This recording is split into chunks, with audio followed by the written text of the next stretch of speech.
Mi nombre es Cristóbal, soy bailarín, gestor cultural y creador. Eh, um, Estuve recientemente residiendo en Eima Creación, en Mallorca, en María de la Salud específicamente.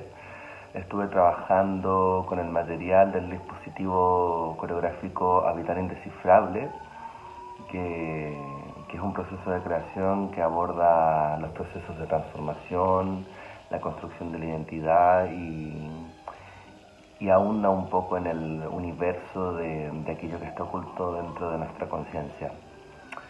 Durante 8 días estuve trabajando en EIMA, generando material, reposicionando el contenido de la pieza y, por qué no, cuestionándome muchas cosas sobre cómo seguir creando, cómo seguir replanteando esta pieza desde un lugar no preestablecido.